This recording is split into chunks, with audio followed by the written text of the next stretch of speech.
So a courthouse is where people go to be judged, but no one tells you it can also be the place where you completely lose your dignity in public. She shows up with kids, laughter, and that soft kind of chaos. He lives surrounded by silence, authority, and looks no one dares to hold for too long. But there's a kind of clash that doesn't happen with shouting. It happens with one tiny detail, one quick encounter, and that strange feeling that something has shifted. And once it shifts, there's no appeal. Violet Caldwell was exactly 5 minutes late. Again, not 4 minutes, not 6, exactly 5. It was a talent, really, one she'd honed to perfection over her 29 years of existence. She'd tried setting her alarm earlier, wearing her watch 5 minutes fast, even asking her best friend Maya to call and yell at her every morning. Nothing worked. 5 minutes late was simply who she was, written into her DNA like her green eyes and terrible sense of direction. "Sorry, sorry, sorry," she called out, bursting through the community center doors with her enormous tote bag banging against her hip. Inside that bag, 3 different scripts, a half-eaten granola bar, 2 mismatched gloves, a collection of markers with missing caps, and her phone, which she'd already searched for twice that morning while it sat in her coat pocket. The children barely looked up from their warm-up exercises. They were used to it. "You're late, Miss Violet," 8-year-old Danny announced cheerfully, his gap-toothed grin splitting his freckled face. "Like always." 5 minutes, she confirmed, dropping her bag with a theatrical sigh. A personal best in consistency. Maya Rodriguez, the project coordinator and Violet's closest friend, snorted from her spot by the piano. "One of these days, Vi, you're going to be on time, and we'll all have a collective heart attack." "I prefer to think of it as making a fashionably understated entrance," Violet said, unwinding the colorful scarf from her neck. Today's choice featured bright pink flamingos dancing across turquoise fabric. Each scarf in her collection had a story. This one she'd bought the day she got hired for the theater program 3 years ago. It smelled like hope and cheap Thai food. She draped it over a chair and clapped her hands. "All right, my little stars.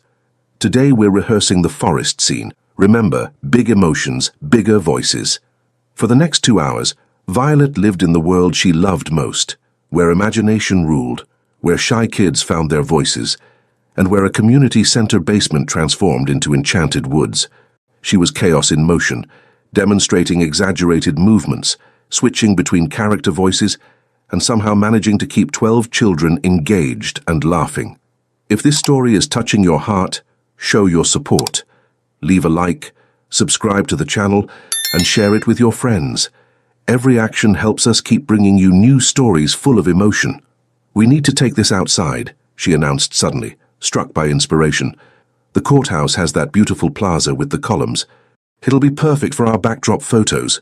Maya raised an eyebrow. "The federal courthouse, Vi, that's public property, and it's gorgeous. Come on, field trip." 20 minutes later, 5 minutes late to their own impromptu schedule, Violet herded her chaotic parade of miniature actors across the plaza. The contrast was striking. The stern, imposing courthouse with its granite columns and hushed authority, surrounded by children in homemade costumes, shrieking about magical trees. She was so busy adjusting Danny's paper crown that she didn't see the security guard until she'd walked straight into him. "Oh my goodness, I'm so sorry." The contents of her bag exploded across the marble floor in a catastrophic cascade. Scripts fluttered like wounded birds. Markers rolled toward the fountain. The granola bar made a break for freedom. "No harm done, miss," the guard said kindly, kneeling to help gather the debris. Violet scrambled to collect everything, her face burning with embarrassment. She was muttering to herself, a nervous habit she'd never managed to break, rehearsing what she should say, running through apologies, mentally cataloguing what she'd lost. "I'm the most coordinated person in America," she mumbled sarcastically to herself. "I should join the circus, the clown division." The children thought it was hilarious. Maya just shook her head, long-suffering and affectionate. Somehow, in the chaos of retrieval and mortification, Violet didn't notice when her flamingo scarf slipped from the chair she'd been using as a prop. It drifted down onto the marble, soft and bright against the severe grey stone.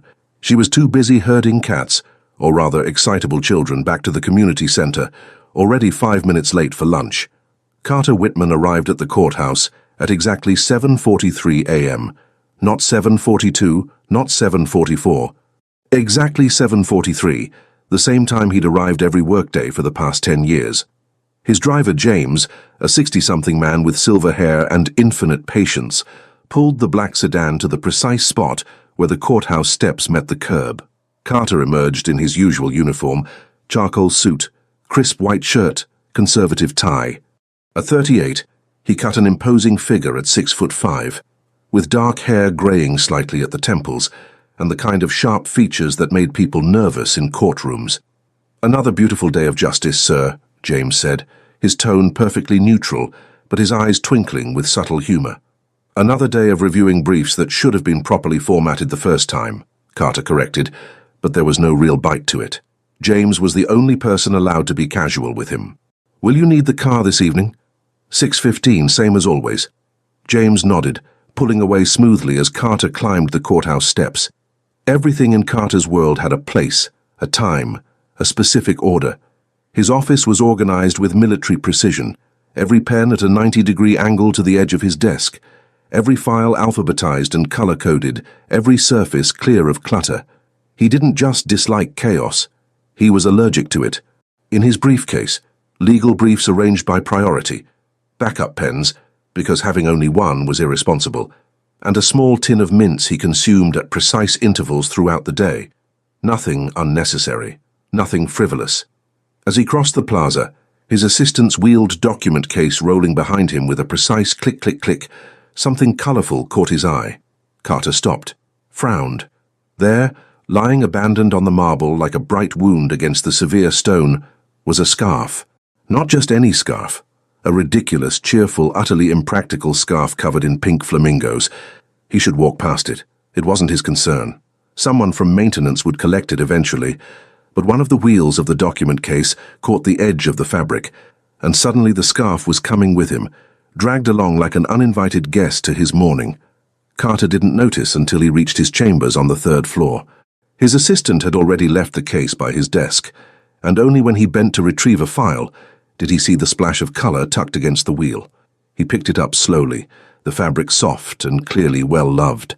It smelled faintly of vanilla and something he couldn't identify, something warm.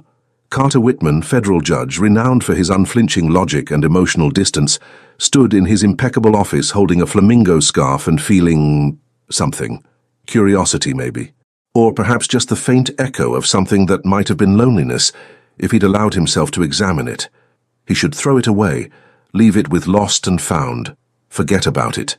Instead, he opened his desk drawer, the one he kept locked, where he stored nothing because he didn't believe in accumulating unnecessary items, and placed the scarf inside.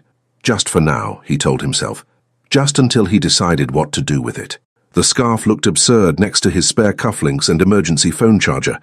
Absurd and somehow alive. Carter closed the drawer with a quiet click and returned to his briefs. But throughout the morning, between constitutional law and procedural motions, his hand kept drifting to that drawer handle. He didn't open it again. He didn't need to. For the first time in 10 years, Judge Carter Whitman's morning routine had been disrupted. And somewhere in his perfectly controlled world, a small crack had formed. "This is such a bad idea," Violet muttered to herself, staring at the formal invitation in her hand. "We're bringing 12 children to a courthouse. What could possibly go wrong?" "Everything," Maya said cheerfully, applying lipstick in the community center bathroom mirror, "which is exactly why it'll be amazing. Besides, someone donated a huge chunk of money to keep our program running. The least we can do is show up and let the kids say thank you.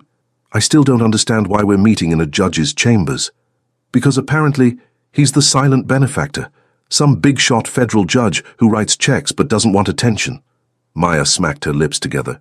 "Probably old and crusty, you know the type." Violet did know the type. She pictured a stern grandfather figure with wire-rimmed glasses, counting down the minutes until they left. "Do I look okay?" She glanced down at her outfit, a simple cream-colored sweater and brown skirt paired with ankle boots. Professional but comfortable. Her concession to formality was leaving her most colorful scarf at home, opting instead for a muted burgundy one. "You look beautiful as always," Maya assured her. "Now stop talking to yourself and let's wrangle these tiny humans." The courthouse felt even more imposing from the inside. Marble floors that echoed with every footstep, vaulted ceilings that seemed to swallow sound. Security guards who looked at their group of excitable children like they were assessing a potential riot. Danny, naturally, was the first to cause chaos. "Miss Violet, is this where they keep the bad guys?" he asked loudly, his voice bouncing off the walls. "This is civil court, sweetie. Different kind of law." "So? Where do they keep the bad guys?" A security guard's lips twitched, almost smiling. Violet considered it a win. They were escorted down hallways that smelled like old wood and expensive decisions, past portraits of severe-looking men in robes, until they reached a heavy oak door with a brass nameplate that read, "Ondra Carter J. Whitman, Federal Judge." Maya knocked. A deep voice called, "Enter." The chambers were exactly what Violet expected. Dark wood, leather-bound books, certificates on the walls in perfect alignment. What she didn't expect was the man behind the desk. He was tall, impossibly tall, even seated, with dark hair and a face that belonged on a movie poster, not in a courtroom. Sharp jaw, intense eyes, broad shoulders that his expensive suit couldn't quite contain. Definitely not old and crusty. "Good afternoon," he said, his voice formal and measured. He didn't smile. "Please, come in." The children filed in, suddenly quiet and well-behaved in the face of such authority. Violet herded them toward the sitting area, her heart doing something stupid in her chest. "He's just a person," she told herself. "A very tall, very handsome, very intimidating person who probably thinks we're wasting his time."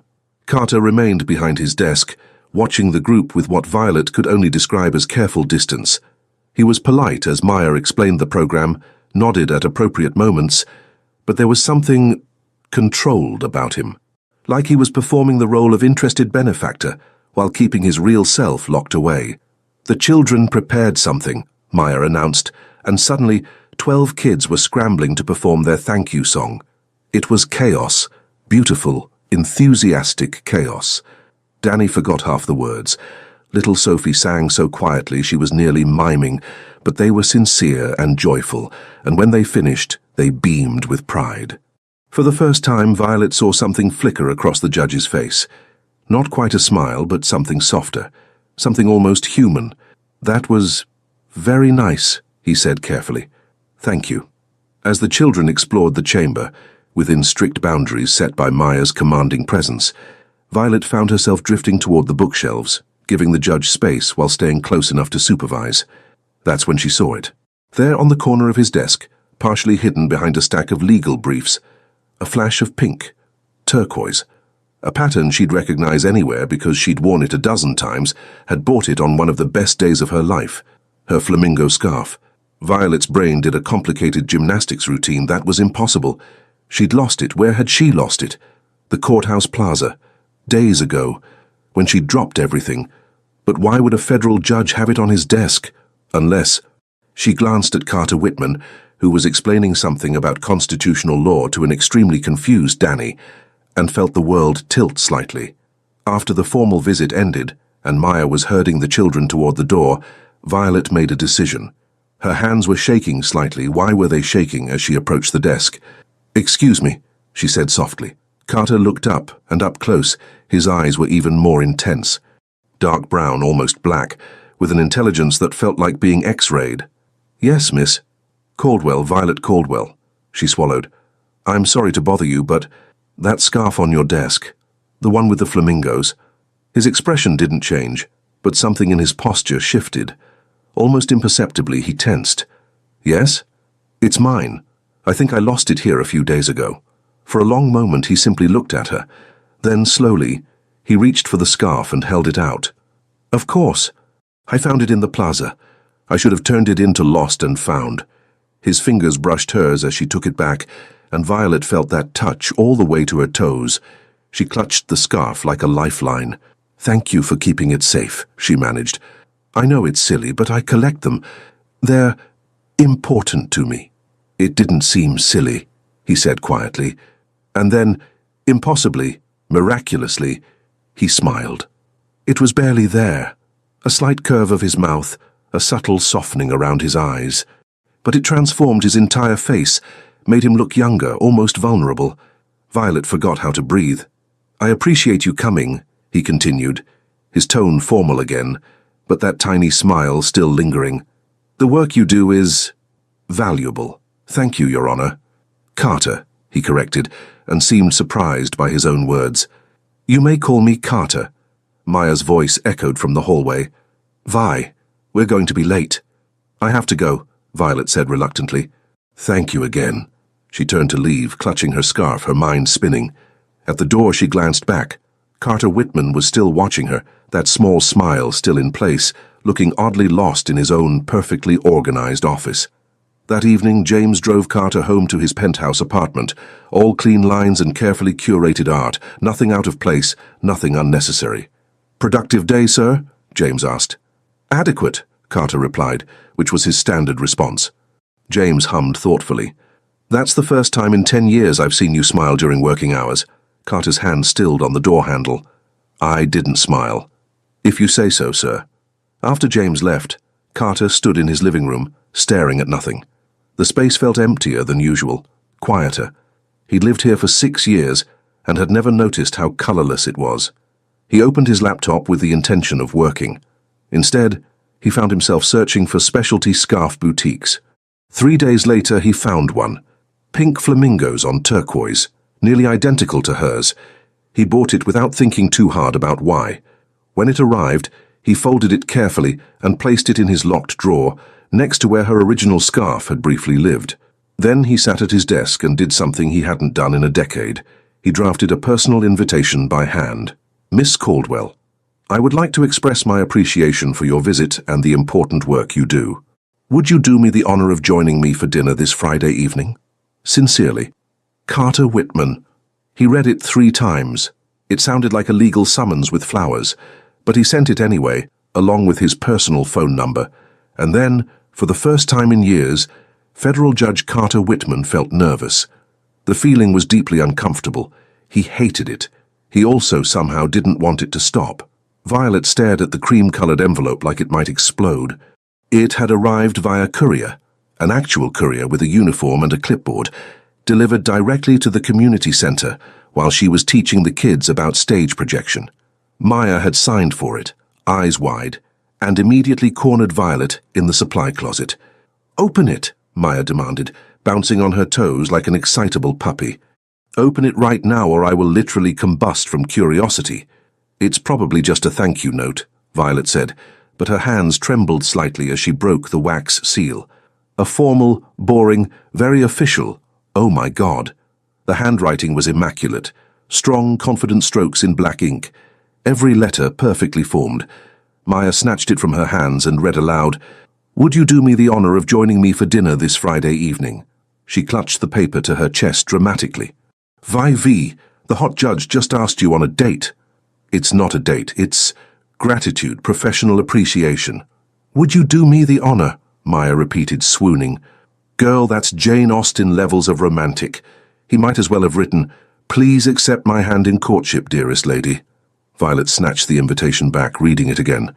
And again. It really did sound like a legal document dressed up with flowers, formal to the point of being almost comical. But something about that formality made her heart do backflips. "I can't go," she said, even as part of her brain was already planning what to wear. "Why not?" Because look at this paper, Maya. This is expensive stationery.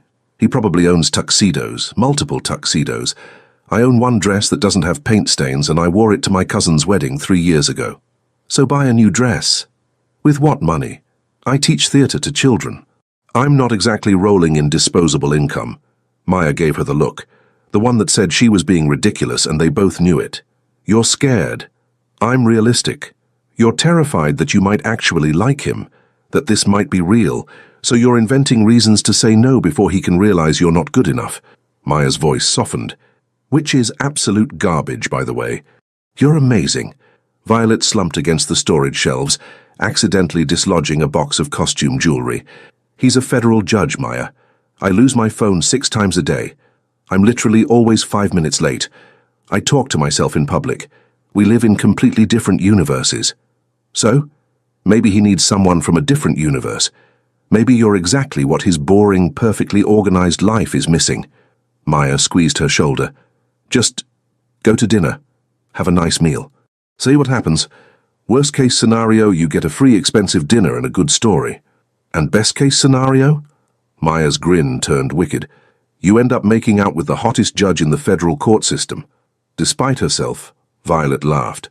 Then she pulled out her phone, which was predictably at 3% battery, and typed out a response before she could overthink it. Dear Carter, I would be happy to join you for dinner on Friday. Thank you for the invitation. Sincerely, Violet. She read it over, deleted it, rewrote it 3 times, then finally just hit send before she could spiral into anxiety. Her phone died immediately after. Of course, she muttered. Carter received her response during a recess in a particularly tedious hearing. His phone buzzed. He kept it on silent, always, because ringtones were undignified, and when he saw her name, something strange happened to his pulse. He excused himself to his chambers and read the message. 5 words. I would be happy to. Such a simple response. Professional, polite, matching his own formal tone. So why did he feel like he'd just won an impossible case? Everything all right, Your Honor? His clerk asked when he returned, slightly dazed. Fine, Carter said automatically. Perfectly fine. He wasn't fine. He was the opposite of fine. He was making dinner reservations at the most exclusive restaurant in the city. Somewhere quiet, refined, where he could have an actual conversation without shouting over noise. Somewhere that matched his world. It didn't occur to him until much later that maybe she wouldn't want his world, that maybe formal and refined wasn't what she needed. But by then, the reservation was made, and Carter Whitman never cancelled plans. Friday arrived with the inevitability of a court date. Violet changed outfits 4 times. The dress from her cousin's wedding looked dated. The black one was too somber. The floral one was too casual. She finally settled on a deep emerald dress she'd found at a thrift store. Simple, elegant, hitting just below the knee. It brought out her green eyes. She paired it with her only heels that didn't hurt, and the burgundy scarf from the courthouse visit. Maya did her makeup, refusing to let Violet do it herself. You'll just do that thing where you smudge everything because you touched your face while the mascara was still wet. That happened 1 time. It happened last Tuesday. By the time Carter's car arrived, because of course he'd sent a car, Violet was a bundle of nerves wrapped in emerald fabric. James, the driver, was exactly the kind of person she expected. Dignified, quietly amused by everything, and far too perceptive. Miss Caldwell, he greeted, opening the door. It's a pleasure. You can call me Violet. Miss Caldwell makes me sound like a Victorian governess. His eyes crinkled with humor. I suspect you'd be an excellent Victorian governess. Very dramatic interpretations of the classics. She liked him immediately. The restaurant was exactly as intimidating as she'd feared. Soft lighting, hushed conversations, waiters who moved like dancers. Every table had fresh flowers and what looked like actual crystal glasses. Carter was already there, standing when she arrived. He wore a dark suit, different from his courthouse attire, somehow even more expensive looking, and for a moment they just stared at each other. He looked nervous, actually nervous. The great Judge Whitman, who commanded courtrooms with absolute authority, looked like he didn't know what to do with his hands. You look beautiful, he said finally, and it came out slightly strangled. You look tall, Violet replied, then immediately wanted to die. I mean, you always look tall. You are tall, that's just a fact. I'm going to stop talking now. The corner of his mouth twitched, almost a smile. Shall we sit? He offered, and pulled out her chair with such old-fashioned courtesy that she half expected him to bow. The first 10 minutes were excruciating. They studied menus in silence, made polite comments about the decor, agreed that the weather had been pleasant. Violet was mentally rehearsing conversation starters, talking to herself in her head, a conversation about having conversations, when the waiter appeared. Would you like to hear our specials? Please, Carter said. The waiter launched into a description so elaborate and pretentious that Violet lost track halfway through. Something about deconstructed this and foam that. She nodded politely, having absolutely no idea what he was talking about. When he finally left, Carter leaned forward slightly. I have no idea what any of that meant. Violet burst out laughing, too loud for the quiet restaurant, drawing looks from nearby tables. Oh, thank God, I thought it was just me. What is foam? Why would you deconstruct a perfectly good meal? And just like that, the ice broke. They ordered the simplest things on the menu, and settled into actual conversation. Carter asked about her work, and Violet found herself explaining how theatre healed kids who'd faced trauma, how stories gave them language for feelings they didn't understand. "It sounds like you're not just teaching acting," he said thoughtfully. "You're teaching emotional literacy." "Exactly." She lit up, gesturing with her water glass and nearly spilling it. "Sorry, I get excited about this stuff. Don't apologize, it's—" He paused, searching for words. "Refreshing. Most conversations I have are about legal precedent and procedural motions. No one gets excited about those."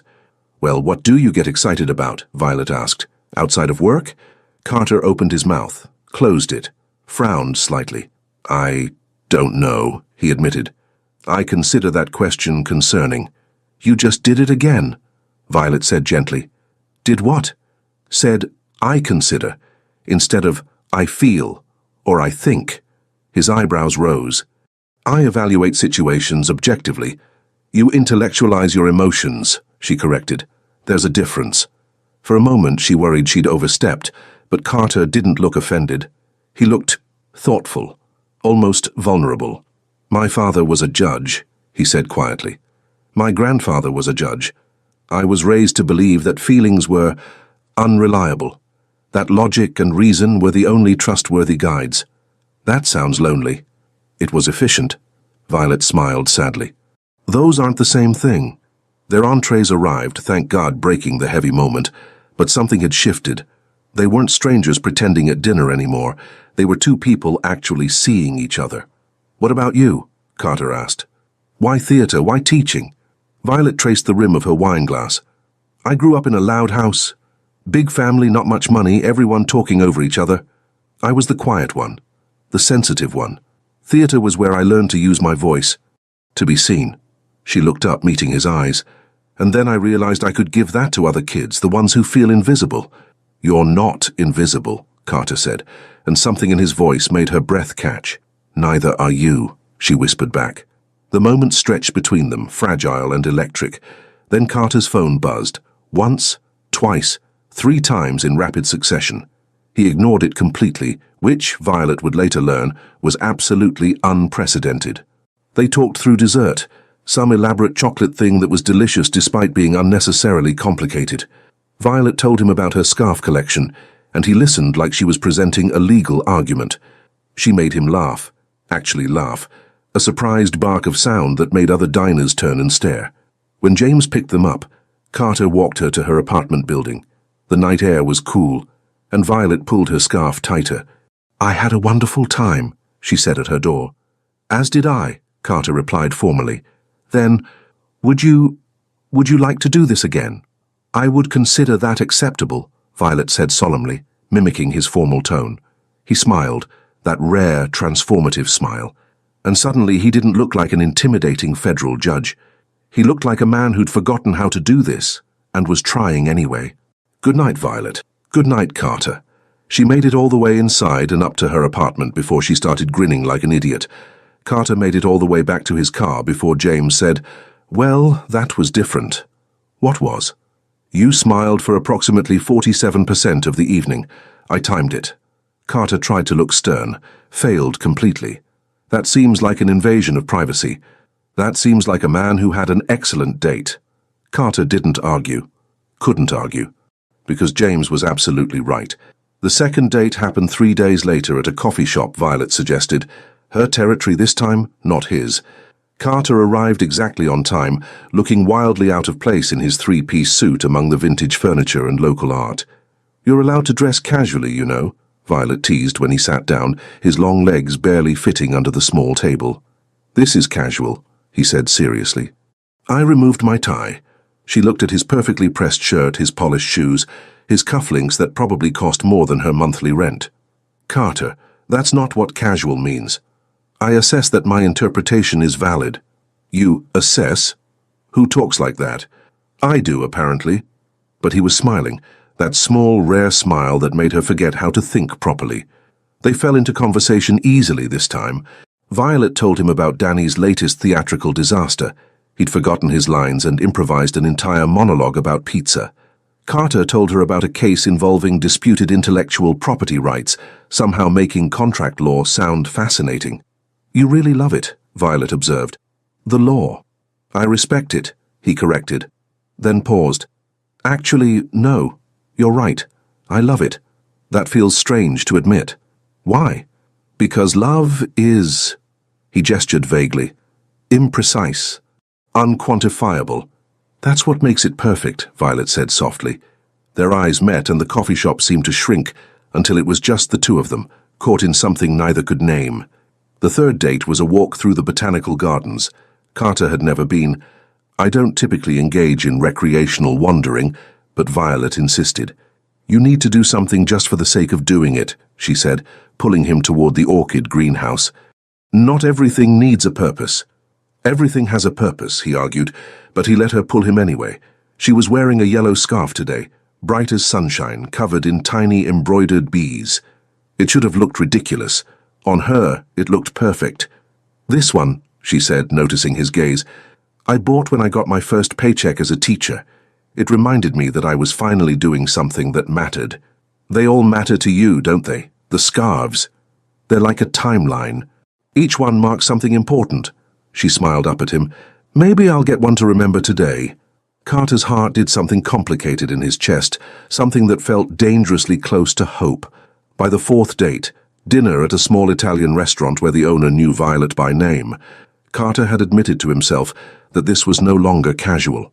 This was terrifying. He was falling for her chaos, her warmth, her ability to find joy in things he'd trained himself not to see.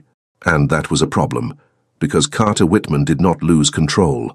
Not of his courtroom, not of his life, and certainly not of his carefully guarded heart. "You're thinking too hard again," Violet said, reaching across the table to tap his forehead gently. "I can literally see the wheels turning." "I'm evaluating." "You're overthinking," she corrected. "Just be here, with me, right now." So he tried, and it was harder than any legal brief he'd ever written. "He's coming to what?" Maya shrieked, loud enough that half the community center turned to stare. "The Saturday matinee," Violet repeated, mortified. "He asked if he could watch one of our performances. I couldn't say no." "Oh my God. Oh my God. Vi, this is huge. He's entering your world. He's going to hate it. It's loud and chaotic and the kids can't stay on script, and last week someone's costume fell apart mid-scene." "And he asked to come anyway," Maya interrupted. "Which means he wants to see what's important to you. That's," she pressed her hands to her chest dramatically, "that's real romance novel behavior." Violet wanted to argue, but Maya had a point. Saturday arrived with the inevitability of a storm. The community center was packed, parents, siblings, a few local reporters covering the program. And there in the back row, looking absurdly out of place, Carter Whitman in a charcoal suit, sitting in a plastic chair designed for someone half his size. Danny spotted him immediately. "Miss Violet, your boyfriend is here," he announced at top volume. The entire room went silent. Violet wanted the floor to swallow her whole. "He's not my boyfriend," she hissed, her face burning. "He's a friend. A friend. Now get on stage." But Danny was grinning like he knew something she didn't. The performance was beautiful chaos. The kids forgot lines, improvised wildly, knocked over a prop tree. It was messy and imperfect, and absolutely sincere, and Carter watched all of it with complete focus, like he was observing the most important trial of his career. Afterward, while Maya handled the crowd, Violet found him still seated, looking thoughtful. "So?" she asked nervously. "What did you think?" "I think," he said slowly, "that I've been to the opera, the symphony, Broadway productions, and this was better than all of them. You're just being nice." "I'm never just nice," he said seriously. "I don't have that capability. I mean it. What you do here," he gestured at the stage, the kids, the whole chaotic space, "it's extraordinary." Violet's eyes burned with unexpected tears. "Thank you. Although," he added, standing to his full imposing height, "I should probably clarify for the record that I am in fact hoping to be your boyfriend, if that terminology is acceptable." Her heart stopped, restarted, skipped several beats. "That terminology is very acceptable," she whispered. He smiled, not the small, careful smile, but a real one, broad and genuine and completely transforming. Danny, watching from the stage, pumped his fist in the air. "I knew it!" The following week, Violet brought the children back to the courthouse for another visit. Judge Margaret Chen, Carter's colleague, and one of the few people who seemed immune to his intimidating presence, happened to be in the hallway when they arrived. "Judge Whitman," she said smoothly, her elegant suit and pearl earrings making her look like she'd stepped out of a classic film. "What a coincidence. I was just coming to discuss the Henderson case." "The Henderson case can wait," Carter said, which was apparently shocking because Margaret's eyebrows rose nearly to her hairline. "Can it? How fascinating." She turned to Violet, extending a manicured hand. "I'm Margaret Chen. You must be the woman who's made our esteemed colleague smile during court proceedings." Violet shook her hand, mortified. He did not. Oh, he absolutely did. During oral arguments last Tuesday. It was subtle, but I've known Carter for 15 years. The man doesn't even smile at birthday cake. "I don't like birthday cake," Carter said flatly. "It's unnecessarily sweet." "My point exactly." Margaret's eyes sparkled with mischief. "Miss Caldwell, do take pity on him. He desperately needs someone to teach him that life isn't a legal brief." After Margaret glided away, looking extremely pleased with herself, Violet turned to Carter. "She's terrifying. She's brilliant. And correct. About the birthday cake? About everything." That evening, Carter sat in his apartment, the one that suddenly felt too empty, too quiet, too cold, and admitted something he'd been avoiding. He was terrified, not of Violet, of himself, of what he felt when he was with her. Like he was losing his grip on the control he'd spent 40 years building. Like she was pulling him towards something he didn't understand and couldn't predict. His phone buzzed. So a text from Violet. "Thank you for today. The kids loved seeing you. Danny says you're officially the coolest judge in America." Before he could talk himself out of it, he typed back, "And what do you say?" The 3 dots appeared, disappeared, appeared again. "I say I'm really glad I dropped that scarf." Carter stared at the message for a long time. Then he got up, went to his locked drawer, and pulled out the flamingo scarf he'd bought. The one that matched hers, the one he'd never told her about. He was falling, had already fallen, and there was no legal precedent for what to do about that. Violet, meanwhile, was having a crisis in her tiny apartment. "I don't fit in his world," she told Maya over the phone, pacing in her usual chaotic pattern. "Did you see how out of place I looked at that first restaurant? And his colleague is so elegant and put together, and I wore the same jeans 3 days in a row this week." "Vi, breathe. I'm serious, Maya. What happens when he realizes I'm too much? Too loud, too messy, too you," Maya interrupted. "Honey, that's exactly what he likes. You think he'd be showing up to children's theater on his Saturday if he wanted someone polished and perfect? He has colleagues for that. He wants you. But what if... No. No what-ifs. You're spiraling. Stop it." Violet stopped pacing, looked at herself in the mirror, paint-stained shirt, messy hair, surrounded by the comfortable chaos of her life. Maybe Maya was right. Or maybe she was setting herself up for heartbreak. Either way, it was too late to turn back now. She was already in love with him. The realization hit her like a stage light, sudden, blinding, impossible to ignore. "Oh no," she whispered. "Oh no what?" Maya demanded. "I'm in love with the judge." Maya's delighted squeal was so loud that Violet had to pull the phone away from her ear. "Finally, I've been waiting for you to figure that out. This is a disaster. This is a romance." Violet wasn't sure which of them was right, but as she fell asleep that night, clutching her flamingo scarf and smiling despite herself, she thought maybe, just maybe, it could be both. The formal ceremony was Carter's idea. A community recognition event at the courthouse to honor local programs making a difference. His colleagues thought it was uncharacteristically warm of him. Margaret Chen knew exactly what it was. An elaborate excuse to see Violet in a professional setting where he could admire her without being obvious. He failed spectacularly at being subtle.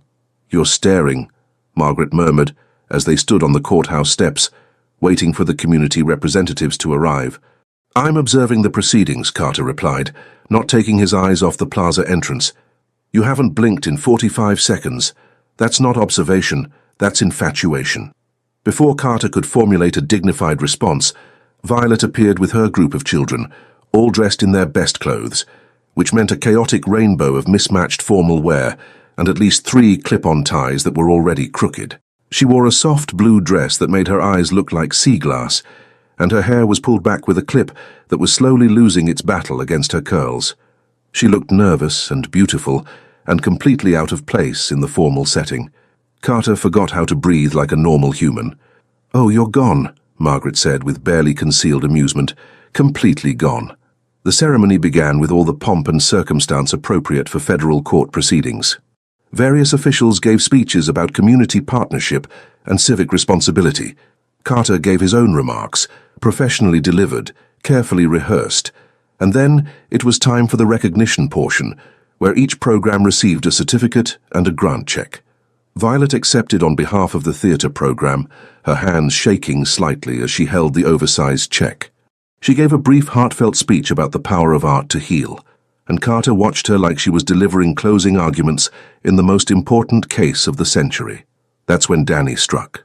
The 8-year-old had been sitting in the front row, swinging his legs and clearly bored by all the adult talking. But the moment Violet finished speaking, he shot to his feet. "Miss Violet!" he shouted, his voice echoing off the marble columns. "The judge is staring at you again!" The plaza went absolutely silent. Every head turned, first to Carter, whose face had gone completely blank in that way that meant he was internally screaming, then to Violet, whose face had turned a shade of red that probably wasn't medically safe. "Danny," she hissed, "sit down, right now." "But it's true. He looks at you all the time." "Like you're his favorite." Maya, bless her, clapped a hand over Danny's mouth and physically hauled him back into his seat. But the damage was done. The other judges were trying not to laugh. Margaret wasn't even trying. She was grinning like Christmas had come early. A few reporters looked extremely interested. Carter cleared his throat, his composure cracking around the edges. "Thank you all for coming. The reception will now move to the atrium." He walked off the podium with as much dignity as a man could muster, while being publicly called out by an 8-year-old. Violet found him 20 minutes later, hiding in his chambers like a defendant fleeing prosecution. "I'm so sorry," she said, slipping through the door. "Danny has no filter. None. Zero. I don't know what to—" "He's not wrong," Carter interrupted. She stopped mid-ramble. "What?" "I do stare at you. Frequently." He looked at her directly, and there was something raw in his expression. "You're the most compelling thing in any room you enter. I can't seem to help it." Violet's heart performed a complicated, acrobatic routine. "Oh. Although I would prefer if my colleagues didn't know that I've been compromised to such a degree." The corner of his mouth twitched, almost a smile. "My reputation as an impartial jurist may suffer." "Compromised?"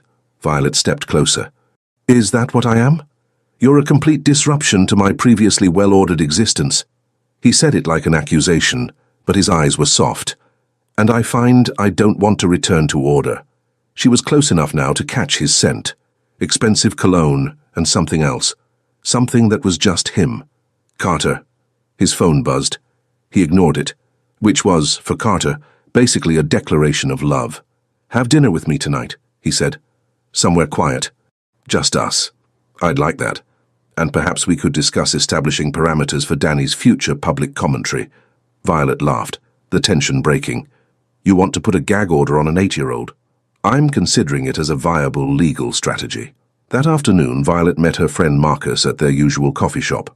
Marcus was a fellow teacher, gay, happily married, and one of her closest friends since college. They met every other Wednesday to grade papers and complain about bureaucracy. "So the hot judge story gets better," Violet said, pulling out her laptop. "A child announced to the entire federal courthouse that Carter stares at me." Marcus snorted into his latte. "Please tell me there's video. If there is, I'm moving to another country." They settled into comfortable conversation, laughing over student stories and sharing teaching tips. Marcus was explaining his husband's latest cooking disaster. He tried to make a soufflé we don't even own the right pans, when Violet noticed him. Carter, across the street, visible through the window. In casual clothes. Well, his version of casual, which meant no tie and an unbuttoned collar. He was walking past, probably heading home early for their dinner plans. And he saw her. Saw her laughing with Marcus. Saw Marcus's hand on her arm. Saw how comfortable and easy they were together. Carter's entire posture changed. His expression went carefully, precisely blank. The courtroom mask he wore when he didn't want anyone to know what he was thinking. He kept walking. Violet's stomach dropped. Oh no. What? Marcus followed her gaze. Was that...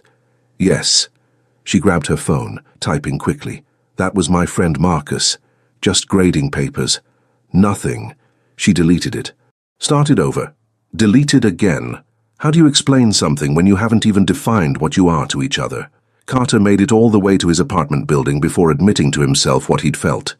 Jealousy. Pure, irrational, completely unprecedented jealousy. He'd seen Violet with another man, younger, attractive, comfortable in his space, in a way Carter never seemed to be, and every logical thought had evacuated his brain, replaced by something primitive and possessive that he absolutely did not want to examine too closely. This was why he avoided emotions. They were unreliable, unpredictable, uncontrollable. He sat in his apartment, staring at his phone, trying to compose a text that didn't sound accusatory or needy, or like he'd completely lost his mind. I saw you at the coffee shop. I didn't want to interrupt. Delete. Who was that? Delete. Too possessive. I hope you enjoyed your afternoon. Delete. Too passive-aggressive. He settled on, I'm looking forward to dinner tonight. Shall I pick you up at 7? Professional, neutral, giving nothing away. Her response came immediately. Yes. And Carter. That was my friend Marcus. He teaches art at the elementary school. We grade papers together. He's married. To a man. Named Derek. I promise it's completely platonic. Carter read the message 3 times. The relief was so intense it was embarrassing. He typed, I appreciate the clarification. Though you have no obligation to explain your friendships to me. I know, but I wanted you to know anyway. Something warm unfurled in his chest. Something that felt dangerously close to hope. Dinner that night was at a small French restaurant, intimate and quiet. Carter arrived first, compulsively straightening the silverware that was already perfectly aligned. When Violet walked in, wearing jeans and a soft sweater with a purple scarf, she looked more at ease than she had at the ceremony. I'm sorry about earlier, she said, sliding into her seat. With Marcus, I realized how it might have looked. You have nothing to apologize for, Carter interrupted. I overreacted, internally. You were jealous. She said it gently, without judgment. He wanted to deny it, should deny it. Instead, he nodded once sharply. I don't have a framework for this, he admitted quietly. For whatever this is between us. I don't know the rules. Maybe there don't need to be rules, Violet suggested. Maybe we just see what happens. That level of uncertainty is deeply uncomfortable for me. I know. She reached across the table, her fingers brushing his. But maybe discomfort isn't always bad. Maybe it means you're growing.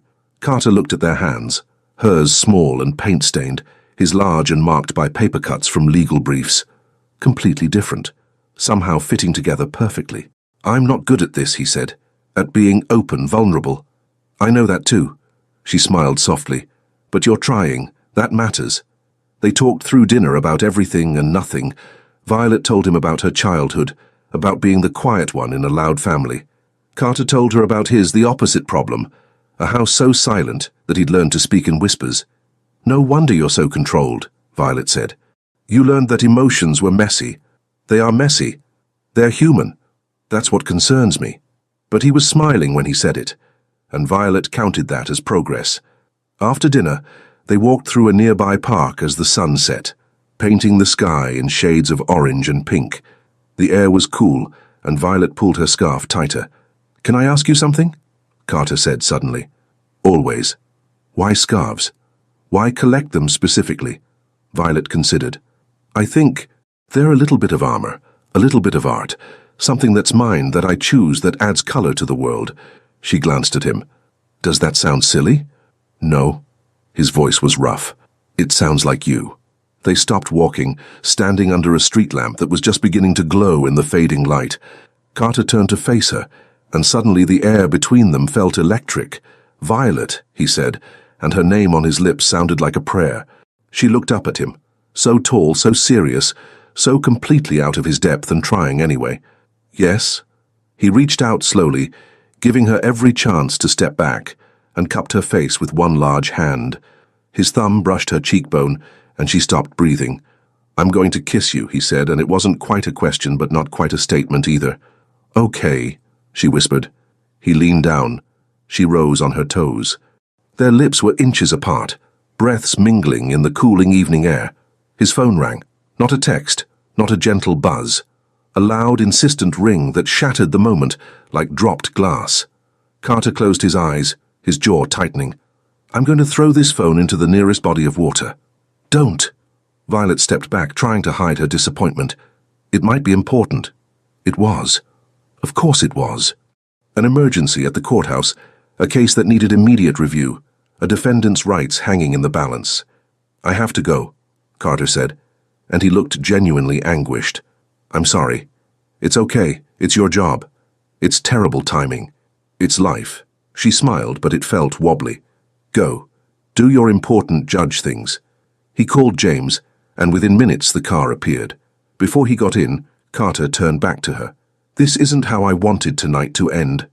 "Me neither," Violet admitted. "Soon," he promised. "I promise you soon." She watched him drive away, touching her lips that hadn't been kissed, and tried not to feel like the universe was conspiring against them. Back in her apartment, she stared at her collection of scarves and tried to sort out what she was feeling. Disappointment, frustration, and underneath it all a growing fear. Fear that this wouldn't work, that their worlds were too different. That eventually Carter would realize she was too chaotic, too simple, too much for his ordered existence. So she did what she'd learned to do. She started building walls, small ones, just enough to protect herself from the fall she could feel coming, just enough to maybe survive it when he eventually walked away. The shift was subtle at first, so subtle that Carter almost convinced himself he was imagining it. Violet still answered his texts, but they were shorter now. Still cheerful, but with a careful distance that hadn't been there before. She laughed at his jokes, but it felt performative somehow, like she was going through the motions of someone who was interested while actually backing away. When he suggested dinner, she was busy. When he asked about her week, she gave surface-level answers. When he tried to make plans, she was non-committal. "Maybe," she'd say. "I'll have to check my schedule."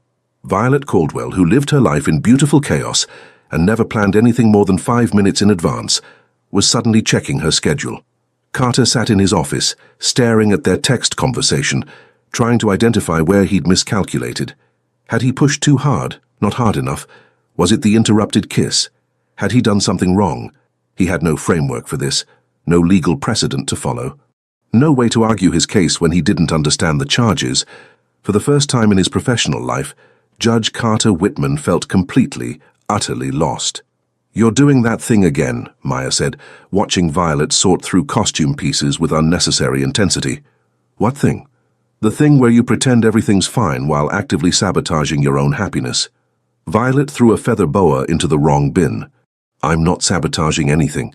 You've cancelled on Carter 3 times this week. I've been busy. You're never busy. You're aggressively unscheduled.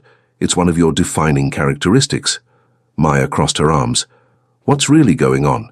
Violet sat back on her heels, a plastic crown in her hands. "What happens when he realizes I don't fit?" "Fit what?" "His life, his world. That restaurant where I didn't know what half the menu was. His colleagues who wear pearls and speak 3 languages. The courthouse where everything is so formal and important." She twisted the crown until the plastic creaked. "I teach kids to pretend to be trees, Maya. I lose my phone 6 times a day. I'm chronically late and I talk to myself And he knows all of that," Maya interrupted gently. "He's seen all of that. And he still shows up to children's theater, wearing a 3-piece suit and sitting in a chair designed for a 2nd grader. That's now. What about later? When the novelty wears off and he realizes I'm just chaotic, not interesting, not sophisticated, just messy." Maya's expression softened. "Oh, honey, you're protecting yourself before he can hurt you. Is that so wrong?" "It is when you're hurting yourself in the process." But Violet had already made her decision. Better to keep things light now than to fall completely and shatter later.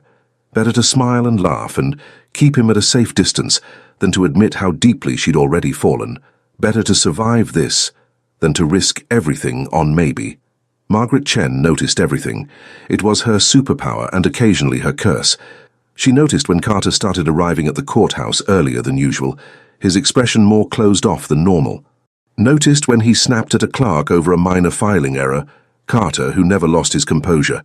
Noticed when he sat in her office during lunch, staring at his phone like it held the secrets of the universe. "All right," she said, closing her laptop. "What happened?" "Nothing happened," Carter replied, not looking up. "Carter, I've known you for 15 years. You're about as subtle as a federal indictment. Something happened with the theater teacher." He finally looked at her. "Her name is Violet." "I'm aware. What happened with Violet?" Carter set his phone down with precise care. "She's pulling away and I don't know why. Have you asked her?" "How do I ask without seeming—" He gestured vaguely. "Human, vulnerable, emotionally available?" "Invasive," he finished. Margaret sighed. "Carter, you can't approach a relationship the way you approach a legal brief. You can't just gather evidence and build a logical argument. Sometimes you have to just ask, be direct, be honest. I don't know how to do that without a framework. Then learn, because whatever you're doing now clearly isn't working."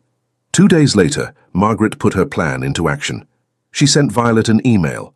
"I'm coordinating a lunch meeting to discuss expanding the courthouse partnership with community programs. Would you be available Tuesday at noon?" Professional, official, the kind of invitation Violet couldn't refuse without seeming unprofessional. She sent Carter a nearly identical email. "Lunch meeting Tuesday at noon to discuss the community partnership program. Your input would be valuable." Carter, who never turned down official business, agreed immediately. Margaret selected a quiet restaurant, nice but not romantic, public but with private booths. Perfect for her purposes. Tuesday arrived with Violet running her usual 5 minutes late, flustered and apologetic as she rushed into the restaurant. "I'm so sorry, Judge Chen, I got turned around and then I couldn't find parking." She stopped dead. Carter was already seated in the booth, looking equally surprised. "Violet," he said, standing automatically. "Carter." Her eyes darted around. "I thought this was a work lunch." "It is," Margaret said smoothly, appearing behind Violet like a well-dressed ghost. "About the partnership between the courthouse and the community program. Please sit." The trap was so obvious that Carter almost laughed. Almost. Violet slid into the booth across from him, her cheeks pink, her scarf, today's choice, was covered in tiny books, slightly askew. She wouldn't quite meet his eyes.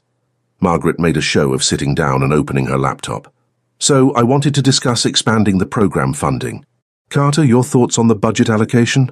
Carter, who could read legal documents at lightning speed, could also recognize a setup when he saw one, but he played along, discussing figures and grant structures while acutely aware of Violet sitting 3 feet away, radiating discomfort. They were 10 minutes into the meeting when Margaret's phone rang.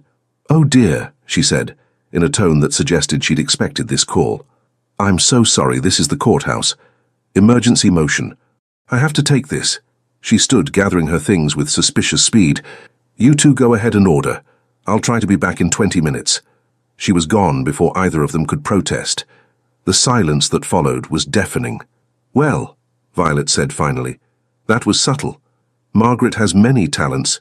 Subtlety is not among them." Carter's lips twitched, although her strategic planning is impeccable. Despite herself, Violet smiled. Then remembered she was supposed to be keeping her distance, and the smile faded. Carter saw it happen, saw the moment she pulled back, rebuilding whatever wall he'd accidentally breached. "Violet," he said quietly, "what's happening?" "I don't know what you mean." "Yes, you do. You've been avoiding me. And before you deny it, please know that I've spent 20 years reading witnesses. I know when someone is being evasive." She fidgeted with her napkin. "I've been busy." "No." His voice was gentle but firm. "Please don't lie to me. Whatever this is, whatever I've done, just tell me." Violet looked up, and her eyes were suspiciously bright. "You haven't done anything wrong." "Then what's changed?" She wanted to lie, to make an excuse to laugh it off, but the earnest confusion in his expression broke something in her. "I'm scared," she whispered. Carter leaned forward. "Of what?" "Of this. Of you. Of how much I already care and how little sense that makes." The words tumbled out faster now. "We're from completely different worlds, Carter. You're this brilliant, accomplished federal judge who lives in a penthouse and probably has 5 different tuxedos. I live in a studio apartment and teach kids to be make-believe trees. You organize your life in perfect right angles. I can't even organize my purse. I don't care about any of that. You say that now. But what about later? When you realize that I'm always going to be 5 minutes late and lose my keys and talk to myself in public. Her voice cracked slightly. What happens when the novelty wears off and you see that I'm just ordinary, too simple for your complicated world? Carter was quiet for a long moment. When he spoke, his voice was rough with emotion. Do you know what I see when I look at you? He didn't wait for an answer. I see someone who brings joy to children who desperately need it. Someone who finds meaning in small moments that most people overlook. Someone who makes me want to be less rigid, less controlled, less afraid of actually living. Carter, you think you're too simple for my world? Violet, my world is suffocating. It's all rules and procedure and emotional distance. You're not too simple. You're everything I've been missing without knowing I was missing it. A tear slipped down her cheek. She wiped it away quickly. I'm still going to lose things and be chaotic, and I'm still going to organize them and give them back to you, he interrupted. I'll probably enjoy it if I'm being honest. Your chaos isn't a flaw. It's part of who you are, and He took a breath, looking uncomfortable but determined. I'm falling in love with who you are. All of it. The restaurant seemed to freeze. Violet stared at him, her heart hammering so hard she thought it might crack her ribs. So you can't just say things like that, she whispered. Why not? It's true. Because it makes it real, and if it's real, then it can hurt. Yes, Carter agreed quietly. It can. But isn't that better than pretending it doesn't matter? Than walking away before we see what this could be? Violet looked at this man, this serious, controlled, emotionally careful man, offering her something he'd probably never offered anyone else. Vulnerability, trust, the terrifying possibility of love. Maya was right. She'd been sabotaging herself. I'm scared I'm not enough, she admitted. That eventually you'll see that. And I'm scared I'm too much, Carter countered. Too controlled, too rigid, too damaged by a childhood that taught me emotions were weakness. But maybe, he reached across the table, his hand open, waiting. Maybe we're scared together. And we try anyway. Violet looked at his hand, thought about all the ways this could go wrong, all the ways she could get hurt. Then she thought about the way he smiled at her, the way he showed up to children's theater, the way he kept her scarf in his drawer like it mattered, the way he was looking at her now, like she was the most important ruling he'd ever have to make. She put her hand in his. Okay, she said. We try. His fingers closed around hers, and his smile, that rare, beautiful smile, transformed his entire face. Thank you, he said simply. Margaret returned exactly 20 minutes later, looking entirely too pleased with herself. How convenient, Violet said dryly. Your emergency is resolved? These things happen. Margaret's eyes twinkled. I trust the meeting was productive. Carter, still holding Violet's hand, said, Extremely. Later that evening, Margaret found Carter in his office. You're welcome, she said, leaning against his doorframe. For the ambush? For the intervention. You were spiraling, and she was running. Someone needed to lock you two in a room until you talked like adults. Carter looked up from his paperwork. Thank you, Margaret. Genuinely. Just remember something, Carter. Her expression turned serious. You can't treat romance like a legal process. Sentiments don't follow jurisprudence. Love isn't a case you build, it's a risk you take. So stop trying to control it and just feel it. After she left, Carter sat alone in his chambers, thinking about her words.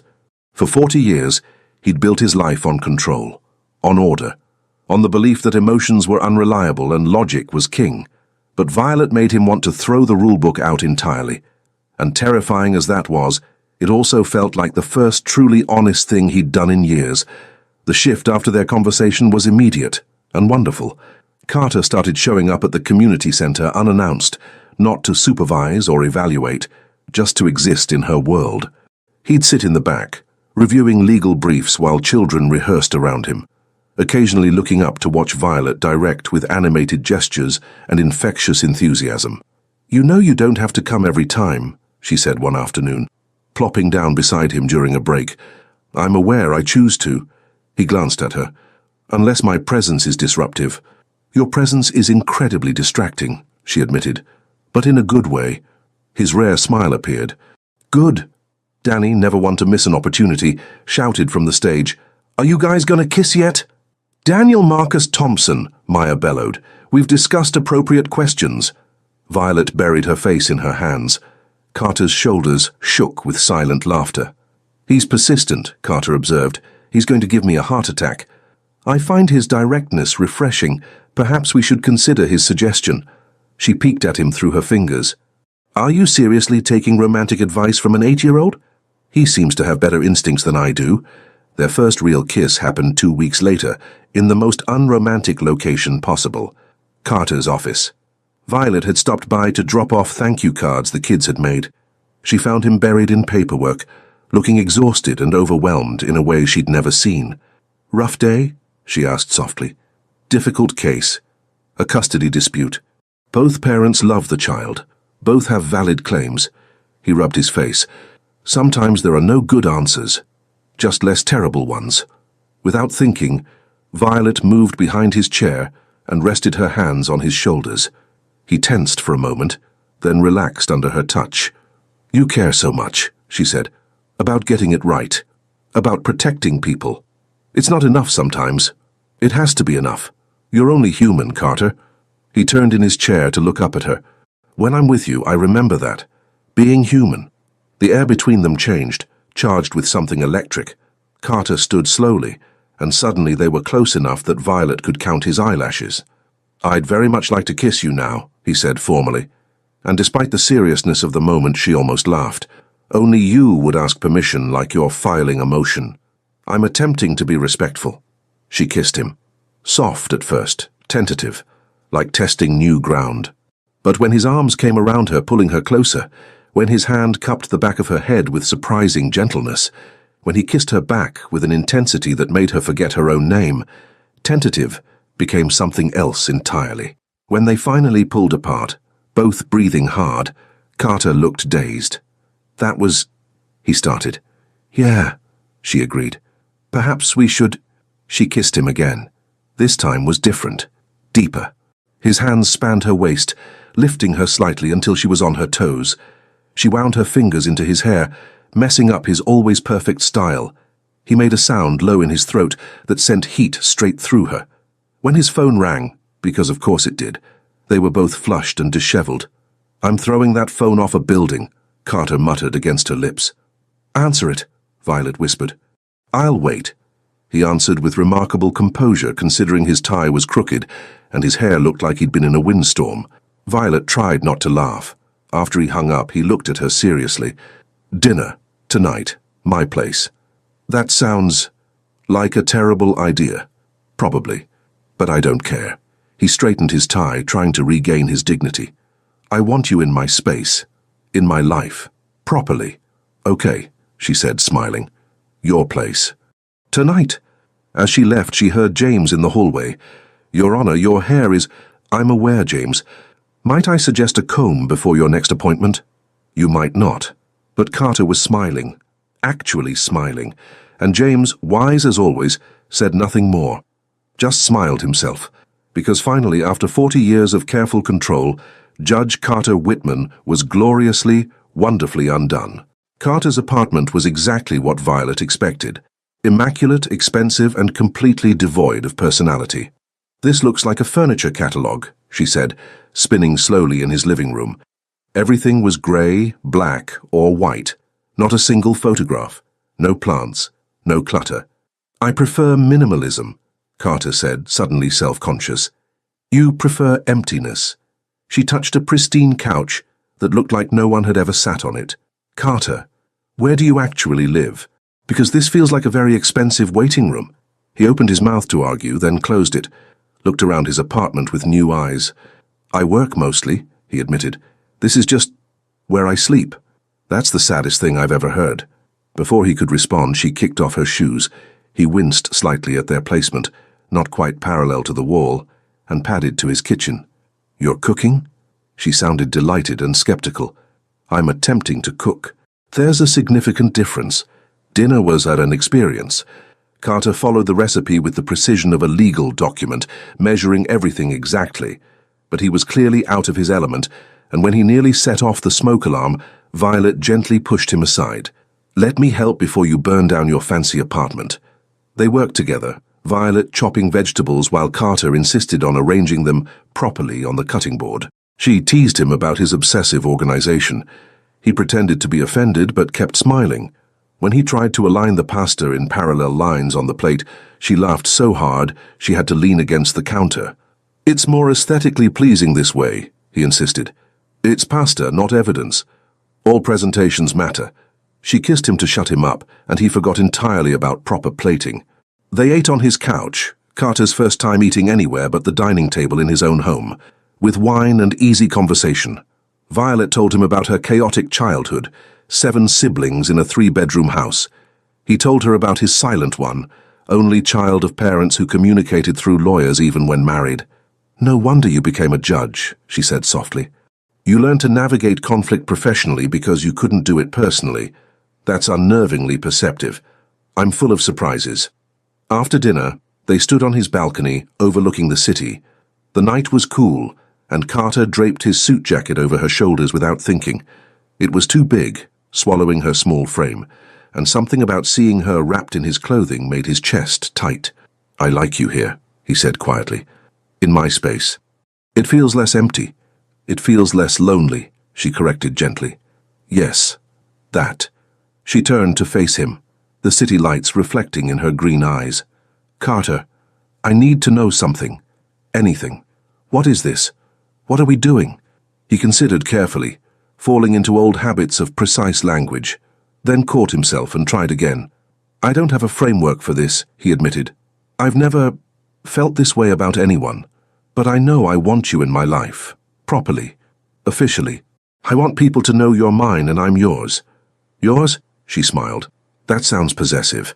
I'm discovering I'm extremely possessive where you're concerned." "I don't hate that," she whispered.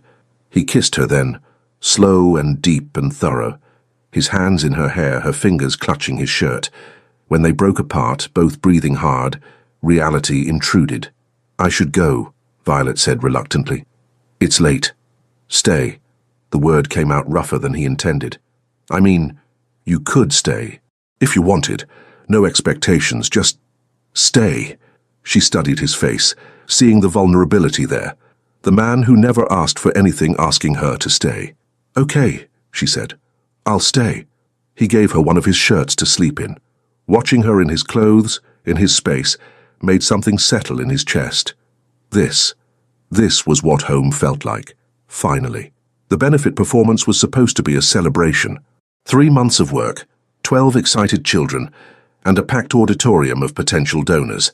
Violet had choreographed every moment, designed every costume, believed this would secure their funding for another year. Then Maya found her backstage, 30 minutes before curtain, holding a letter with the foundation's letterhead. "Vi," she said quietly, "we need to talk." The funding was being redirected. Budget cuts. Shifting priorities. All the usual corporate speak that meant the same thing. They were losing the program. Violet stared at the letter, feeling the world tilt sideways. "We can't tell the kids," she whispered. "Not tonight. Let them have this." Maya squeezed her shoulder. "We'll figure it out." But Violet couldn't breathe properly. The walls of the small backstage area pressed in. Her chest felt tight. All those children who needed this program, who'd found their voices here, "I need air," she gasped. She stumbled outside to the back courtyard, where thunder rumbled ominously overhead. The first drops of rain began to fall, cold and sharp. Carter found her there, standing in the growing storm, arms wrapped around herself. "Violet." He'd come straight from court, still in his formal robes, and the sight of him, so solid, so steady, broke something in her. "They're cutting the funding," she said, her voice cracking. "The program is ending." "What?" He moved closer, rain starting to soak through his expensive clothing. "When did you find out?" "Just now, right before the performance. All those kids in there, and I have to smile and pretend everything's fine while their whole world is about to—" Her breath hitched. The anxiety she'd been holding back crashed over her like a wave. Carter didn't hesitate. He pulled her against his chest, solid and warm despite the rain now falling steadily around them. His hand cradled the back of her head, his other arm an iron band around her waist. "Breathe," he commanded softly. Just breathe with me." She tried, failed, tried again. "I can't let them down," she sobbed into his shoulder. "They need this. They need somewhere safe to—" "I know." His voice was rough with emotion. "I know. But right now, you need to breathe. We'll solve this. I promise you, we'll solve this." Thunder cracked overhead. Rain poured down, soaking them both, creating a cocoon of sound that drowned out the rest of the world. "I've spent my whole life being careful," Carter said suddenly, his lips near her ear. "Being controlled. Never letting myself feel too much because feelings were dangerous, unreliable, but you—" His arms tightened. "You make me want to feel everything." She pulled back enough to look at him, rain streaming down both their faces. "I grew up in a house where emotions weren't allowed," he continued, his carefully controlled mask finally crumbling, "where crying was weakness and wanting things was foolish. My parents had expectations, brilliant career, perfect reputation, emotional distance. I learned to bury everything, to evaluate instead of feel, to consider instead of care. Carter, but I can't do that with you. I can't be distant or controlled. You've destroyed every defense I had." His hand cupped her face, thumb brushing away tears mixed with rain. "And I'm terrified. But I don't want to go back to that cold existence. I'd rather be terrified with you than safe and alone." The rain fell harder. Lightning illuminated the courtyard, and Carter kissed her. Not gentle, not careful, but desperate and real and full of everything he'd never let himself feel. His hands in her wet hair, her fingers clutching his soaked robes, rain pouring around them like the world was washing away everything except this moment. When they finally broke apart, both gasping, both trembling, Violet whispered, "I love you." "I love you too," he said immediately. No hesitation, no careful phrasing, just truth. The storm raged on, but between them everything was suddenly perfectly clear. They went through the performance in a daze, both still soaked from the rain. The children were brilliant. The audience loved it. But all Violet could think about was Carter's hand holding hers backstage, steady and sure. After the final bow, after the applause faded, he found her again. "Come home with me," he said quietly. Not a question, a plea. She nodded, unable to speak past the emotion in her throat. The drive to his apartment was silent, charged with something electric. James, wise as ever, said nothing, just drove steadily through rain-slicked streets. Inside Carter's apartment, they stood dripping on his immaculate floor. He shrugged off his suit jacket, letting it fall carelessly, so unlike him. She kicked off her wet shoes, leaving them askew. "I should—" she started. He kissed her before she could finish. Slow, thorough, deliberate. "Stay," he whispered against her lips. "Really stay this time." Her heart hammered. "Carter, we don't have to do anything you're not ready for." His hands framed her face with devastating gentleness. "I just need you here with me, please." She answered by kissing him again, deeper this time. His hands found her waist, pulling her closer. She wound her fingers into his still damp hair. They moved to his bedroom, that sterile, perfectly organized space. And somehow it felt different now. Warmer. Real. Carter's hands trembled slightly as he slowly, carefully helped her out of her wet cardigan, like he was unwrapping something precious. Fragile. "Are you sure?" he asked, his voice rough. "I've never been more sure of anything," she whispered. What followed was tender and unhurried. Carter touched her like she was sacred, his large hands gentle on her skin, mapping every curve with reverent attention. When she tried to hide, self-conscious, he stopped her. "You're beautiful," he said fiercely, "every part of you." He worshipped her with kisses and whispered words, taking his time, making sure she felt cherished, safe, adored. Violet had never felt more seen, more wanted, more loved. When they finally came together, it wasn't rushed or clumsy. It was slow and sweet and achingly intimate. Carter held her gaze, his usual control shattered, replaced by raw emotion. "I love you," he breathed against her skin. "God, I love you." She answered with kisses and whispered affirmations, holding him close, both of them vulnerable and open and completely present. Afterward, they lay tangled together, her head on his chest, his fingers tracing lazy patterns on her shoulder. "That was—" she started. "Everything," he finished. Morning sunlight filtered through the curtains, soft and golden. Violet woke wrapped in expensive sheets, wearing Carter's dress shirt, deliciously sore and impossibly happy. The smell of coffee drifted from the kitchen. She found him there, barefoot in dress pants and an undershirt, attempting to operate his fancy espresso machine.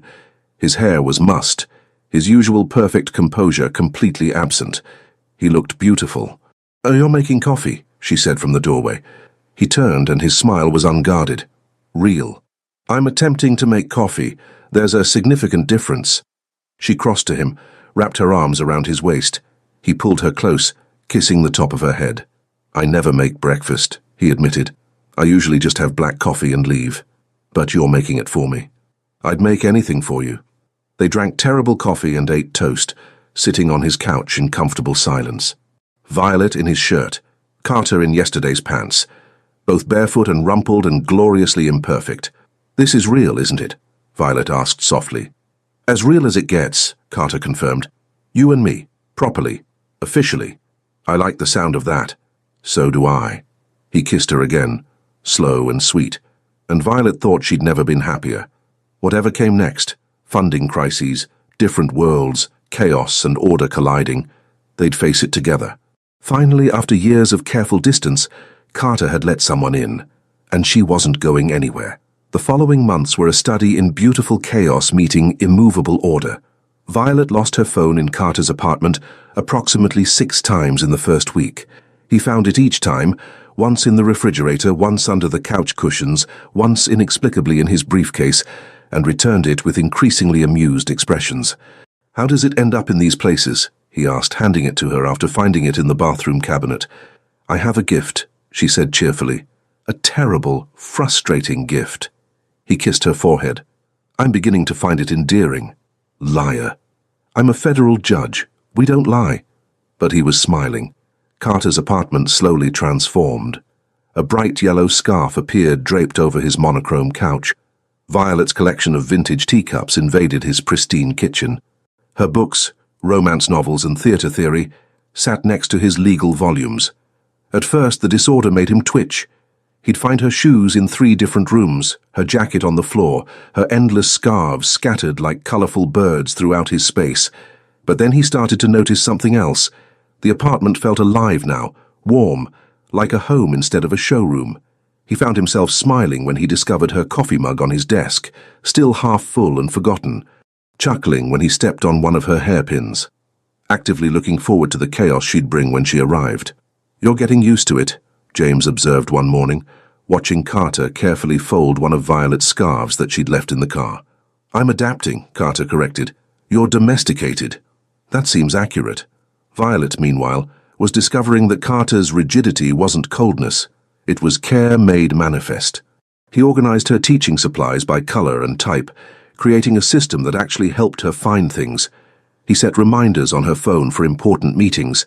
He kept spare chargers in every room because he knew she'd forget. "You don't have to do all this," she said, watching him arrange her markers in perfect rows. "I know, I want to." He looked up. "Your chaos isn't a problem to fix, Violet, but if I can make your life easier, I will. That's what love is." She kissed him, slow and sweet. "You big softy. Please don't tell anyone. My reputation depends on being intimidating. Your secret's safe with me." The real test came when Violet met Carter's colleagues at a formal dinner. She wore her nicest dress, still simple compared to the other women's designer gowns, and a vintage scarf she'd inherited from her grandmother. She felt out of place immediately. But Carter never left her side. When she accidentally knocked over her water glass, he calmly helped clean it up. When she confused a Supreme Court justice with a senator, he smoothly corrected the conversation. When she felt herself shrinking, he took her hand under the table and squeezed. "You're doing beautifully," he whispered. "I'm a disaster. You're perfect, and they like you. I can tell." Margaret appeared at her elbow. "Ignore the stuffed shirts, dear. You're the most interesting person here. Half these people haven't had an original thought in decades." By the end of the night, Violet was laughing with a federal prosecutor about terrible first dates, and Carter was watching her like she'd hung the moon. On the drive home, she said quietly, "I was terrified they'd think I wasn't good enough for you." "Violet, He pulled the car over, turning to face her. I'm the one who's not good enough. You bring light to everything you touch. You make people feel seen. You changed my entire life just by dropping a scarf. That's very romantic for someone who evaluates situations objectively. I'm learning that some things can't be evaluated. They can only be felt. He cupped her face. And I feel everything with you. She kissed him there in the parked car, both of them grinning like teenagers. Take me home, she whispered. Your place or mine? Ours, she corrected. It's ours now. And Carter's smile was blinding, because she was right. Somewhere between the chaos and the order, between her scattered scarves and his organized world, they'd built something together. A home, a life, a love that fit perfectly despite, or maybe because of, all their differences. The letter arrived on a Tuesday morning, delivered to the community center with an official seal that made Violet's hands shake. Outreach International was one of the most prestigious arts education organizations in the world, and they wanted her to coordinate their new youth theater program. In Boston, 300 miles away, Maya found her in the supply closet, staring at the offer letter like it might bite. Vi? What's wrong? Violet handed her the letter wordlessly. Maya read it, her eyes widening. Oh my God, Vi, this is huge. This is your dream job. The salary alone... She stopped, realization dawning. Oh, yeah. Oh. Have you told Carter? How do I tell him? Violet's voice cracked. How do I tell the man I love that my dream job requires leaving him? She waited 3 days before telling him. 3 days of carrying the letter like a lead weight, of rehearsing the conversation, of losing sleep. They were at his apartment. Their apartment now, really, since she spent more nights there than at her own place. Carter was cooking dinner, or attempting to, while Violet sat on the counter supervising. There's something I need to tell you, she said finally. He looked up from the vegetables he was methodically chopping. That sounds ominous. I got a job offer from Outreach International. His knife stilled. That's excellent. They're a prestigious organization. In Boston. The silence that followed was deafening. Carter set down the knife with precise care. Boston. It's an incredible opportunity. Coordinating their entire youth program, actually making a difference on a larger scale. A salary that would... She stopped. Carter, it's everything I've been working toward. Then you should take it. His voice was perfectly controlled. Too controlled. Just like that? You want me to leave?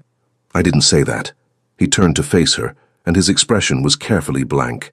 That courtroom mask she hadn't seen in months. I said you should take it if it's what you want. Don't do that. Don't shut down on me. I'm not shutting down. I'm being practical. You're being distant. Violet jumped off the counter, frustration and hurt warring in her chest. You're doing that thing where you hide behind logic, instead of telling me how you actually feel. What do you want me to say, Violet? For the first time, his composure cracked. That I don't want you to go, that the thought of you being 300 miles away makes me feel like I can't breathe, that I'm terrified this is the beginning of you realizing you've outgrown this, outgrown us? Carter, but I won't say those things, because this is your career, your dream, and I will not be the reason you don't pursue it. His jaw was tight. I've seen too many cases where someone sacrificed their ambitions for love and ended up resenting it. I won't let that happen to us. So, you're just going to let me go? Without fighting for this? What would you have me do? His voice rose slightly. Carter, who never raised his voice, beg you to stay, make you choose between me and your future. That's not love, Violet. That's selfishness. Maybe I need you to be selfish. Tears spilled down her cheeks. Maybe I need to know that I matter more than your perfect logic and careful control. You matter more than anything, he said roughly. That's exactly why I won't trap you here. They stared at each other across his kitchen, the space between them feeling like an ocean. I haven't decided yet, Violet said finally. When do you need to respond? 2 weeks. He nodded once. Then take the time you need. Think about what you really want, and whatever you decide, his voice broke slightly, I'll support it. But his eyes said something different. His eyes said, please stay. His eyes said, don't leave me. His eyes said, I love you too much to ask you not to go, and that might have been the most heartbreaking thing of all. Violet spent the next week avoiding Carter's calls, not because she didn't love him, because she loved him too much, and hearing his voice made her want to throw away the opportunity just to stay in his arms. Maya was furious. "You're running again. Talk to him. I can't think clearly when he's around. That's called love, you idiot." The final performance came too quickly. Violet had decided to tell the children she was leaving, give them closure. She stood backstage watching them warm up, tears already threatening. This was her family. These kids, this chaotic theater, this beautiful mess of art and healing. But Boston was her future, wasn't it? She was about to go on stage when someone gasped, "Miss Violet, the judge is here." Her heart stopped. She turned. Carter stood at the back of the small theater, still in his court robes, looking utterly out of place among the papier-mâché trees and glitter-covered props. His hair was windblown, his expression raw. He'd never looked more human. The children went silent, sensing something important was happening. Carter walked down the center aisle slowly, his eyes never leaving Violet's face. "What are you doing here?" she whispered. "I'm making an objection," he said, loud enough for everyone to hear. "Actually, for the first time in my life, I have no objections. Just a request." Her breath caught. He reached into his pocket and pulled out something bright, her original flamingo scarf, the one she'd lost that first day, the one that started everything. "Stay," he said simply. "Stay with me. And if you want to save the world, help children, make a difference, let me be part of that. We'll find funding for this program. We'll expand it. We'll do whatever it takes. Together." "Carter, I've spent 40 years being practical, logical, controlled, and I was miserable." His voice roughened with emotion. "You taught me that some things can't be measured or organized, that chaos can be beautiful, that love doesn't need a framework, it just needs two people willing to try." Violet's eyes filled with tears. "I love you," Carter continued, stepping closer. "Not despite your chaos, but because of it. Because you make me want to live instead of just existing. Because you colored my gray world with pink flamingos and laughter and joy." "You're making a scene," she said through tears. "I'm a federal judge making a fool of myself in a children's theater." He smiled. "I think that proves my point." The audience, children, parents, Maya, watched breathlessly. "So please," Carter said, holding out the scarf, "stay. Build your dreams here. With me. I promise I'll support every single one." Violet looked at the scarf, then at him, then at the children watching with wide eyes. Danny couldn't contain himself. "Miss Violet, why are you crying? He loves you. Just kiss him already." Laughter rippled through the theater. Violet laughed too, tears streaming down her face. "You're really willing to deal with my chaos forever." "I'm counting on it," Carter said seriously. "My apartment is far too organized without you." She took the scarf from his hands, wrapped it around her neck. "I was going to stay anyway," she admitted. "I realized this morning that no job is worth losing you. I was coming to tell you after the performance." Carter's smile was blinding. "You were? I love you, you impossible man. Of course I was staying." He kissed her then, in front of everyone, deep and thorough and completely inappropriate for a children's theater. The audience erupted in applause. Danny's voice rose above it all. "Finally, I've been waiting forever." When they broke apart, both laughing, Violet whispered, "So what now?" "Now," Carter said, tucking a strand of hair behind her ear, "we build something beautiful together. Chaotically organized." That sounds perfect. And it was. 3 weeks later, Carter appeared at the community center during rehearsal. "This is becoming a habit," Violet teased. "Don't you have important judge things to do?" "I do, actually." He pulled her aside, away from curious children. "Very important." His hands were shaking slightly. "Carter, are you okay?" "I'm terrified," he admitted, "which seems to be a permanent state when I'm around you." Before she could respond, he dropped to one knee. The entire theater went silent. From his pocket, he pulled out a small velvet box, wrapped carefully in her flamingo scarf. "Violet Caldwell," he said, his voice steady despite the emotion in his eyes. "You dropped a scarf 6 months ago and accidentally disrupted my entire carefully organized existence. Best accident of my life." She laughed through sudden tears. "I'm not good with romance or spontaneity. I organize my desk at 90-degree angles and I'm constitutionally incapable of being late. Your chaos and color and beautiful unpredictability." He unwrapped the ring, a simple, elegant solitaire. "And I never want to live without you again. Carter, this time I'm not returning anything," he said firmly. "Not you, not the scarf, Not this life we've built together. Marry me. Please. Yes. She pulled him up, kissing him hard. Yes, yes, yes. Danny's voice echoed through the theatre. They're getting married. I totally called it. 1 year later, the wedding was everything Carter never knew he wanted. It wasn't small or quiet. It was loud and chaotic and filled with children from the theatre program, legal colleagues in expensive suits, and Violet's enormous extended family who treated Carter like he'd always been one of them. The courthouse plaza, where it all began, had been transformed with flowers and lights and enough color to make Carter's organizational instincts twitch. But Violet had designed it, so he loved every chaotic detail. He stood at the altar in his tuxedo, watching her walk down the aisle in a cream dress with, naturally, a vintage lace scarf draped over her shoulders. She was 5 minutes late to her own wedding. Perfect. When she reached him, she was crying and smiling simultaneously. "Hi," she whispered. "Hi," he whispered back. The ceremony was beautiful. Margaret served as his best woman, smugly satisfied with her matchmaking success. Maya was Violet's maid of honor, crying openly and dramatically. But when it came time for the vows, Violet took a deep breath. "I have something to tell you," she said, her voice shaking slightly. "I was going to wait until later, but I can't. Carter, we're—" She pressed his hand to her still flat stomach. His eyes widened. "You're pregnant. About 8 weeks." The look on Carter's face, pure, unfiltered joy, made everyone in attendance tear up. He didn't care that 200 people were watching. He dropped to his knees right there, pressing his forehead to her belly, his hands gentle and reverent. "Hello, little one," he whispered. "I'm your father, and I already love you so much." Violet ran her fingers through his hair, crying freely now. When he stood, his smile was so wide it transformed his entire face. The stern federal judge was gone, replaced by a man overcome with happiness. "I love you," he said. "Both of you.